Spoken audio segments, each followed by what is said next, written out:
নিজেদের আপনজনদের সহায় হও। মানুষ আপনজনদের ভালোবাসার জন্য আকুল হয়ে থাকে।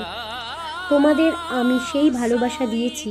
জীবনের এই পথ চলাটা আপনজনদের সঙ্গে ভালোবাসা দিয়ে কাটাও। জীবনে অনেক উত্থান পতন আসবে, কিন্তু সেগুলোর ঊর্ধ্বে উঠে বাঁচাই আসল জীবন। ছেড়ে দিতে শেখো, সব কথা মন থেকে নিও না। হ্যাঁ, অনেক বিষয় এমন হবে যেগুলো তুমি উপেক্ষা করতে পারবে না। সেগুলো আমার চরণে সমর্পণ করে মনকে শান্ত করে দাও। আর যে সব বিষয় উপেক্ষা করে যায় সেগুলো উপেক্ষাই করো। আমি আছি, তোমাদের দেখছি আর তোমাদের আপনজনদেরও রক্ষা করছি। আজ বৃহস্পতিবার, আর যাদের জন্মদিন তাদেরকে অনেক বাবার তরফ থেকে আশীর্বাদ। যাদের অ্যানিভার্সারি তাদেরও অনেক অনেক আশীর্বাদ। তোমাদের প্রতিটা জীবন, প্রতিটা দিন যেন বাবার আশীর্বাদেই কাটে।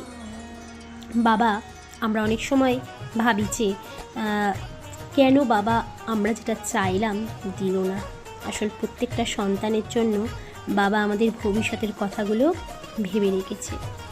সবসময় মনে রেখো, তুমি যখনই কোনো নিজের ডিসিশন নিতে পারছো না, তুমি বাবার শ্রীচরণে সমর্পণ করে দিও। একটা সময় মনে হতে পারে যে ঠিকঠাক আমি যেগুলো চাইনি সেগুলো হচ্ছে না, কিন্তু পরে গিয়ে বুঝবে। ওম সাইরাম।